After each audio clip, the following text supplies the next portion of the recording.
والحمد. اللهم صل وسلم وبارك على سيدنا محمد وعلى آله وأصحابه أجمعين. يا مساء الفل والياسمين على أحلى متابعين، يا رب تكونوا بخير وفي أحسن حال وانتوا بتشوفوني النهاردة. عاملين ايه؟ وحشني كتير من الفيديو اللي فات. النهارده جاي لكم بفيديو جديد وبروتين جديد، بس الروتين النهارده هيكون خفيف، مش روتين من الدسم كده اللي احنا بنعمله مع بعض. طبعا مش روتينات كل يوم هتكون دسم، انا بقالي كده بقالي فيديوهين مريحاكم من الروتينات الجامده اللي احنا بنعملها. طبعا مش كل يوم بيكون في الشقة روتينات يعني جامدة او روتينات عميقة، مش كل يوم طبعا، مش مطلوب ان احنا كل يوم بيكون في شقتنا روتينات جامدة، او ان احنا نشيل ونحط ونشيل سجاد ونغير فرش ونغير ستان.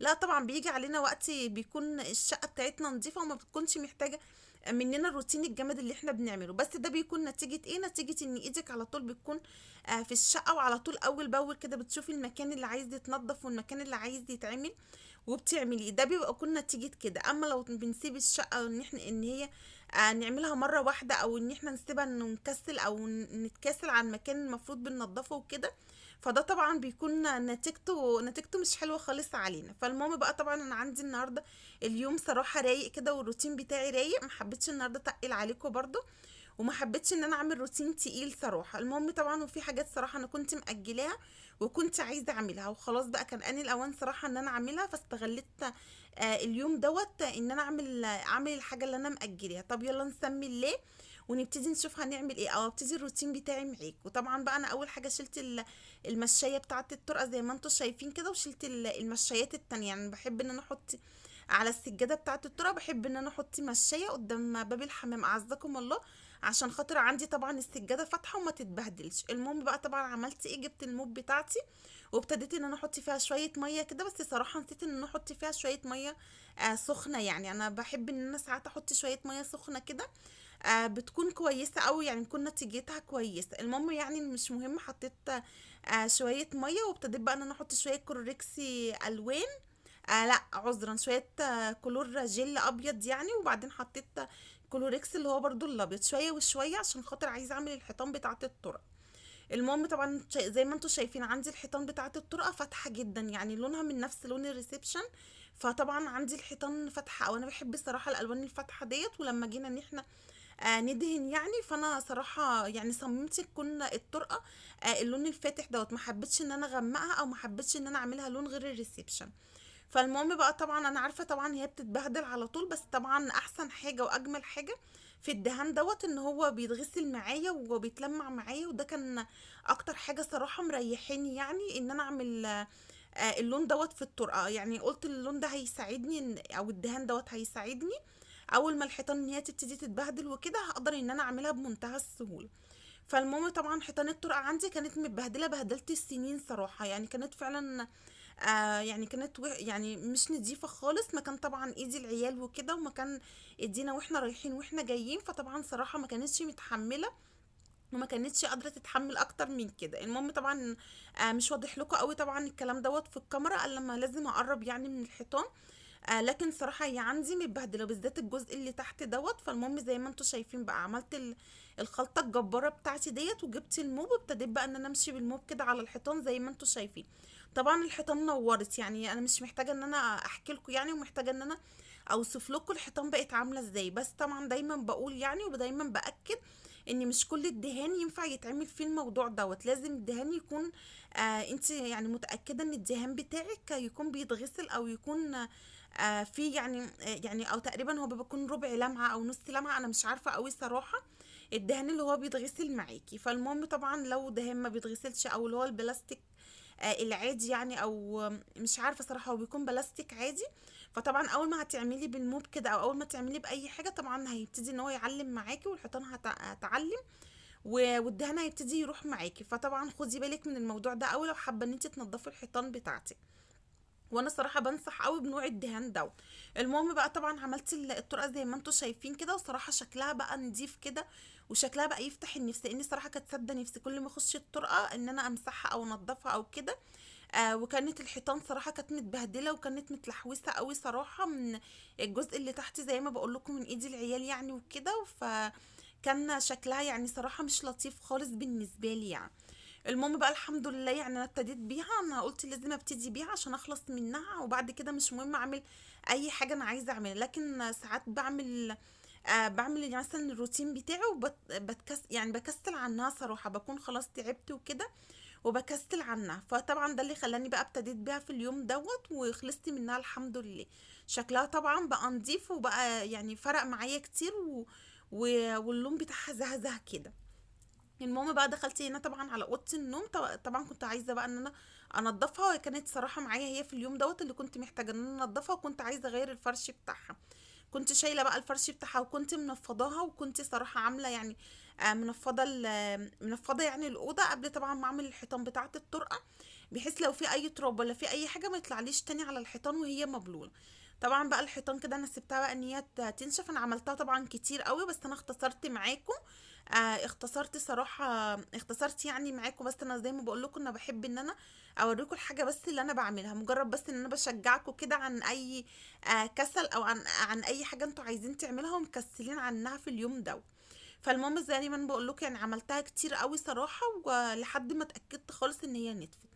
المهم بقى طبعا ابتديت بقى، دخلت هنا على اوضه النوم، هبتدي بقى ان انا زي ما انتوا عارفين بلمع الدولاب معايا وبلمع السرير وبنضف بقى كل حاجه، وابتدي ان انا ازيح التراب. وده طبعا مهم قوي قبل ما افرش يعني قبل ما افرش ملايه السرير وكده. طبعا انا لسه عامله معاكم بقى اوضه النوم ديت، لسه عاملاها تنظيفه عميقه، مش عميقة بس هي عملت لها تنظيفة من الأعماق صراحة. طبعا هي نظيفة معايا وزي الفل، والسجاد بتاعها متنفض، والأرض معايا نظيفة، وكل حاجة فيها نظيفة صراحة. مجرد بقى بس ان انا يعني لما بحب ان انا اخش اغير الفرش بتاعها بغير الفرش زي ما انتوا شايفين كده.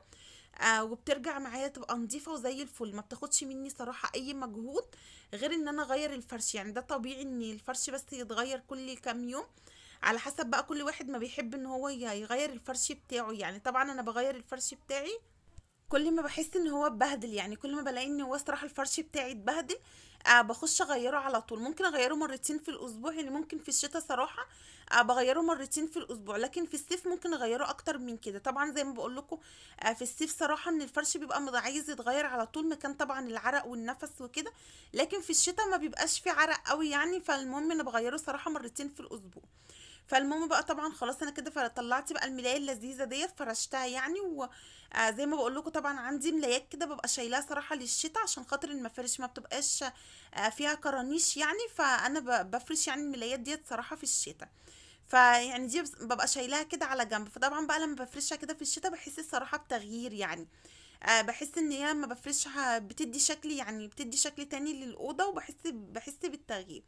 عموما كده كده احنا لما بنخش عموما ننظف اي اوضه وتبتدي ان انت تنظفيها وتغيري الفرش بتاعها وتغيري النفس بتاعها كده، وتبتدي ان انت ترتبيها، بتحسي صراحه بتغيير يعني. انا عن نفسي صراحه بحس الاحساس بحس بالتغيير كده لما بخش اوضه تكون مكركبه وتكون متبهدله، واخش ابتدي ان انا انضفها اغير الفرش بتاعها. صراحه راحه نفسيه، يعني مش قادره اقول لكم راحه نفسيه قد ايه صراحه، حاجه يعني حاجه بتسعدني. المهم بقى طبعا هو اليوم انا مش هعمل معاكم صراحه زي ما قلت لكم في اول الفيديو يعني، مش هعمل معاكم حاجات جامده قوي، مش هعمل معاكم روتين جامد قوي، بس لابد ان انا كنت لازم اعمل روتين. ما ينفعش ابدا يوم يعدي عليا من غير ما اعمل فيه روتين. يعني انا صراحه راحتي كلها ان انا اقوم انضف البيت بتاعي، وان انا اشوف البيت بتاعي نضيف ودايما يكون منظم ومرتب. يعني صراحه دي راحه نفسيه بالنسبه لاي ست بيت، يعني انا مش بالنسبه لي بس، انا مش بتكلم عليا بس، انا بحس ان هو بالنسبه لاي ست بيت. مفيش ست ما بتحبش النظافه، مفيش ست ما بتحبش ان هي تشوف بيتها مرتب منظم جميل، كل حاجه فيه بتكون يعني تكون فيه على اكمل وجه. يعني انا بحس ان احنا كستات كلنا فينا الطبع واحنا كلنا فينا غريزه واحده، بس كل واحد على حسب مقدرته، يعني على حسب ما بيقدر، وكل واحد على حسب صحته، وعلى حسب ما يعني بيته بيكون محتاج ايه، وعلى حسب اولاده. فطبعا كل واحد فينا يعني بيختلف في التاني في الموضوع لكن احنا كستات كلنا طبعا بنحب النظافة، والنظافة دي شيء اساسي في حياتنا. يعني النظافة نعمة مفيش كلام، النظافة من الإيمان. يعني أنا دايما طبعا بقول إن النظافة من الإيمان صراحة، والنظافة دي بالنسبة لي نعمة كبيرة جدا. يعني الحمد لله الحمد لله فعلا إن الواحد ده بيكون قادر إن هو يقوم وينظف، وربنا مديله القدرة على كده ومديله صحة على كده، فالحمد لله يعني دي بتبقى نعمة كبيرة. بحس ان هي نعمة كبيرة قوي، الحمد لله ان احنا بنقدر نقوم كده، وان احنا نقوم نشوف بيوتنا عايزة ايه، وان احنا ننظفها. فدي بتبقى فعلا نعمة كبيرة قوي الحمد لله. يعني انا مش بتضايق ابدا. يعني انا بالنسبة لي صراحة اني مثلا بلاقي ناس بتدي على ساعات تدي على المواعين، طبعا يعني بتبقى حاجات هزار وكده، بس في ناس اكيد بتزهق من المواعين، في ناس بتتضايق من روتينها اليومي، من حياتها اليومية. بس صدقيني والله العظيم دي نعمة. يعني انا بحس ان هي نعمة، ونعمة كبيرة ان احنا ربنا بيبقى مدينا القدرة ان احنا نقوم ونعمل ونكمل يومنا ونشوف بيوتنا عايزة ايه وبنعمله. فبحس ان دي نعمة كبيرة قوي. فيعني انا صراحة من الفيديو دوت او من الروتين دوت حابة اقول لكم ان انتم ما تتضايقوش من الروتين. يعني بالعكس، يعني الروتين دوت حاجة جميلة قوي، والترتيب والنظام بتكون حاجة أجمل صراحة. طبعا دايما كنت بتكلم معاكم يعني وأقول لكم أي حاجة حابة إن انت تنجحي فيها، أو حابة إن انت تلاقيها يعني معاكي كويسة، لازم تعملي لها ترتيب أو تعملي لها نظام. يعني كل حاجة في الدنيا بيكون لها نظام. كل ما تكوني الحاجة ليها نظام، أو كل ما تكوني عاملة لحياتك نظام معين، كل ما تلاقي حياتك أسهل ومترتبة أكتر وتكون أحسن يعني وأفضل. يعني أنا بحس إن صراحة النظام دوت اساس لحياتنا في كل حاجة. يعني كل ما الحاجة كده بتكون منظمة، بيتك منظم، حياتك منظمة، انت عارفة انت عايزة تعملي ايه، كل ما الحياة بتكون اسهل وافضل بكتير قوي. المهم بقى طبعا انا خلاص كده فرشتي السرير معايا، وطبعا لمعتي الاوضه كلها زي ما انتم شايفين، وكل حاجه طبعا اتلمعت وبقت زي الفل. وطبعا غيرت المفرش بتاع التسريحه معايا، عشان صراحه المفرش اللي انا بحطه دوت ما بيتحملش خالص. يعني انا بحطه مؤقتا كده عقبال بس ما اغسل المفرش اللي انا لسه فرشان نضيف دوت. فالمهم بقى طبعا يعني فرشته كده، ولمعت برضو التسريحه معايا والبرواز، وكل حاجه بقت في الاوضه زي الفل. طبعا هعمل ايه بقى دلوقتي؟ ابتديت بقى ان أنا اشغل المكنسه بتاعتي عشان اشفط الاوضه معايا كويس، او عشان تبقى كل حاجه فيها نطفت كده وزي الفل. طبعا بقى قلت صراحه بالمره كده، طبعا طالما الموب بره، طبعا عندي بقى الطرقه مش مفروشه صراحه، وسبتها بقى. قلت بعد ما اخلص الاوضه هطلع تاني للطرقه. فالمهم بقى طبعا عندي الموبة محطوطة يعني بره، قلت بقى بالمرة كمان اخد المكان اللي جنب السرير والدولاب دوت المشاية بتاعته صغيرة. فطالما اي مشاية بتكون صغيرة بعرف صراحة ان انا اشيلها، وبقدر ان انا اتحكم فيها. دي صراحة ميزة السجاد الصغير يعني. لكن طبعا عندي زي ما انتم شايفين السجاد دوت عندي اوضه النوم يعني يعتبر طرق. يعني طبعا انا بدلتها معاكم قبل كده وغيرتها معاكم، بس صراحة نظامها ما كانش عاجبني يعني. عملتها يعني جبت السرير مكان التسريحة. طبعا بقى اللي متابعيني من زمان يعني عارفين، او متابعين مني من فترة او بيتابعوني على طول، فطبعا عارفين الكلام دوت. نقلتها بقى، وصراحة يعني قعدت شوية كده وحسيت ان النظام ما عجبنيش يعني، وحسيت ان فكرتها ما كانتش احسن حاجة، وشكلها ما كانش احلى حاجة. فطبعا قررت ان انا ارجعها تاني مكانها، وقلت صراحة مش هبدلها تاني. يعني حسيت ان هي ده يعني اوضه النوم كده انسب حاطه ليها وانسب شكل ليها يعني. حاسه ان هي كده شكلها اجمل وكده ملمومه اكتر، وحسيت ان هي شكلها حلو. طبعا انا اللي خلاني ان انا فكرت ان انا ابدل اوضه النوم، طبعا عشان قلت عشان خاطر كنت محتاجه مساحه اكبر. يعني عشان احنا كنا بنقعد في اوضه النوم احيانا، يعني كنا ساعات بنقعد نفطر فيها وكده. فقلت كنت محتاجه مساحه. لكن كده زي ما انتم شايفين موضوع طرق، يعني هي كلها بس طرق بس. صراحه هي كده شكلها احلى، يعني حسيت ان هي كده شكلها اجمل واحلى.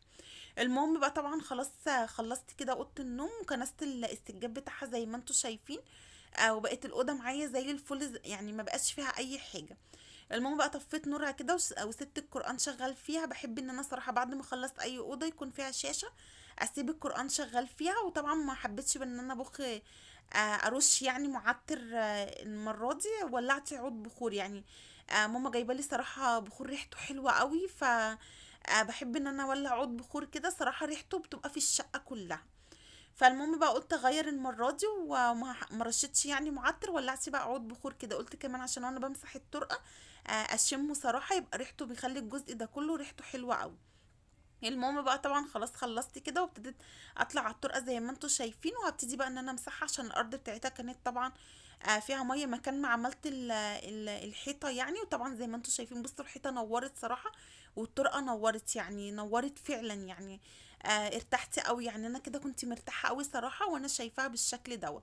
حسيت فعلا ان هي نطفت. يعني الحاجه فعلا ما بتكون متسخه قوي وتعمليها بتحسي فعلا بالنظافه يعني. المهم بقى طبعا مسحت الطرقه معايا كده على طول، وابتديت بقى ان انا اجيب المشايه بتاعتها، نفضتها بقى كويس قوي، وابتديت بقى ان انا اجيب المشايه فرشتها كده، فرشت المشايات التانيين يعني زي ما بقول لكم بحط مشايه قدام الحمام يعني، عزكم الله. المهم بقى ابتدي ان انا ارجع الستاير بتاعتي وارجع كل حاجه تاني ارتبها يعني. ويبقى كده خلاص عندي الجزء دوت زي الفل، زي ما انتم شايفين. عندي الاوضه الشقه بره نضيفه برضو، ما فيهاش حاجه. ما كانش صراحه في اليوم دوت ورايا شغل كتير زي ما قلت لكم. بس مش معنى ان انا ما وريش شغل كتير ان انا اقعد، لا، ما اعرفش اقعد ابدا، وما مرتاحش ابدا لو ما عملتش في يوم روتين، او ما عملتش في يوم يعني اي حاجه في الشقه. طبعا على طول يعني دايما بقول ايدي على طول بتكون في الشقه، ده بيكون افضل ليا واحسن ليا بكتير قوي، احسن من ان انا يعني ان انا اليوم دوت يكون مش ما كانش ورايا في حاجات كتير اكسل كده واطنش. طبعا تاني يوم ببتدي ان انا اقوم بيبقى عليا شغل كتير قوي. فطبعا الاحسن ان انا اجزأ شغل الشقه كل يوم عليا، وكل يوم تكون ايدي في الشقه، تفضل معايا نظيفه وتكون معايا احسن يعني. وطبعا بقى دايما بكون صراحة بأجل حاجة، يعني بكون مأجلة حاجة لما بيكون ما عنديش وقت. حاجة مثلا زي الطرقة كده بكون مأجلاها ليوم زي دوت. يوم زي دوت بقى ببتدي ان انا اعمل الحاجة صراحة اللي انا مأجلاها وانا مرتاحة بأريحية كده، بكون مرتاحة صراحة وبعمل الحاجة واديها حقها صراحة، وكمان بعملها بضمير يعني. المهم بقى خلاص خلصت كده، وابتديت بقى ان انا اخش على الحمام، اعزكم الله. قلت معايا بقى بالمره صراحه، انا كده كده اصلا في اليوم ده كنت محتاجه ان انا انضفه، فقلت بقى كمان يلا بالمره كمان في ان انا ادخل عليه. طبعا الميه طبعا مش نضيفه بقى اللي انا مسحت بيها ودلقتي فيها، دلقتي طبعا الميه اللي انا عملت بيها الحيطه، والميه كمان اللي انا مسحت بيها الارض. فخلاص الحمام بقى بيبتدي ان هو خلاص كده اتبهدل معايا، وبقى محتاج بقى ان هو يتنضف. المهم بقى دخلت كده على الحمام عزكم الله يعني، وابتديت بقى ان انا اطلع كل حاجه فيه، وهبتدي ان انا اغسل المشايه بتاعه البانيو. طبعا الحمام عندي برضو مش ان انا مثلا ان انا بعتمد على موضوع التنظيفه اليوميه، او الروتين اليومي ان انا اغسل الحوض ده واغسل البانيو وادعك الارض بتاعتي وبس. يعني ما بعتمدش على الموضوع دوت صراحه. الموضوع دوت بالنسبه لي انا بعمله كده لما بعد ما بدعك الحمام يعني. ممكن تاني يوم ممكن تاني يوم تالت يوم اعمل الموضوع ده، لكن غير كده الصراحة انا بفضل ان على طول الحمام بتاعي عزكم الله اغسله على طول يعني. على طول لازم يكون نضيف، وعلى طول لازم ادعكه يعني صراحة. يعني دايما اقول ان الحمام والمطبخ حاجتين مهمين قوي في الشقة، ان لازم يكون نضاف يعني المطبخ والحمام. من اساسيات الشقه واساسيات نظافه الشقه. والغسيل، نسيت الغسيل صراحه يعني، نسيت الغسيل. طبعا لو غسيل عندك غسيل لو منضفه الشقه كلها وفي غسيل تحس ان الشقه كلها مش نظيفه يعني. انا صراحه لما بخش الحمام والاقي الباسكت بتاعي يعني الغسيل فيه مرفوع شويه كده بحس ان الشقه كلها عندي مش نظيفه. الغسيل فعلا برضو يعني حاجه صعبه اوي، لما محدش فينا بيتحمل صراحه موضوع الغسيل ده. فالمهم بقى طبعا ابتديت بقى انا طبعا ادعك كل حاجه في الحمام كده، وطلعت كل حاجه بره يعني بعد ما نضفتها كويس قوي. وابتديت بقى ان انا اعمل الخلطه بتاعتي. طبعا انتوا عارفينها يعني مش خلطه ان انا بحط بس اريال، وبحط الكلوريكس الابيض. زي ما انتوا عارفين طبعا انا معتمده موضوع الكلوريكس الابيض دوت في الحمام، لانه فعلا بيعقم لي الحمام وبينضفه لي، وطبعا بيخلي لي الخلاطات والحوض والبانيو بيخليهم بيلمعوا زي الفل صراحه. وطبعا بقى على طول بقت ايدي على طول في الارض من ساعه طبعا ما عملتها بالفلاش. انتوا طبعا انا اوريكم منظر الارض بتاعتي كانت عامله ازاي. كانت صراحه منظرها كان مش عاجبني خالص، ومنظرها صراحه كان مضايقني قوي، ما كانش منظرها لطيف كان بالنسبه لي. فاضطريت ان انا استخدم الفلاش يعني. زي ما قلت لكم هو صراحه مضر، بس خلى الارض عندي زي الفل صراحه. ولحد دلوقتي الارض معايا نظيفه وما فيهاش يعني ما بدأش يتجمع عليها تاني موضوع ان طبعا مكان الميه زي ما قلت لكم بيعمل عندي اصفرار وبتبقى فيه ترسبات وكده. فما بدأ يعني صراحة الأرض عندي نظيفة، لسه ما عملتش الموضوع دوت. وبقالي يعني بقالي فترة صراحة عاملة الأرض وحاطة فيها الفلاش، بس الأرض نظيفة طبعا بقى. على قد ما بقدر كده عمالة أحافظ عليها أول بأول كده، عمالة صراحة إن أنا أدعكها بالسلكة، وما بقتش أدعكها بالفرشة يعني. قلت السلكة بقى عشان أنا أقدر إن أنا أتحكم في الأرض على قد ما أقدر. عشان خاطر ما يتجمعش تاني الاصفرار بتاع المية يعني. لكن صراحة هو كفلاش نظف الارض، خلال الارض بتبرق يعني، خلاها نظيفة وزي ما انتوا شايفين الارض كانت عندي وحشة قوي وكان صراحة منظرها كان وحش قوي صراحة. بقت عندي نظيفة دلوقتي وزي الفل. فطبعا على طول بقى، على طول ايدي فيها كده، وعلى طول بنضفها اول باول عشان خاطر زي ما بقول لكم تفضل معايا نظيفة ونتيجتها تفضل معايا يعني كويسة. خلاص بقى انا دعكت الحمام كله. وبس ما طولتش يعني عليكم. هبتدي برضو ان انا اغسل الارض زي ما بقول لكم بالسلكه كده. بدعكها يعني، بدعكها بايدي ساعات بس عشان خاطر انا بصور معاكم قدام الكاميرا عشان خاطر هوطي وكده، فمش هعرف ادعكها كويس يعني. المهم دعكتها بقى برجلي كده وادي الحمام كمان خلاص خلصت وكل حاجه رجعتها مكانها. وبقى الارض معايا زي الفل وكده. كنا وصلت لنهايه روتيني ودلوقتي هقول لكم سلام.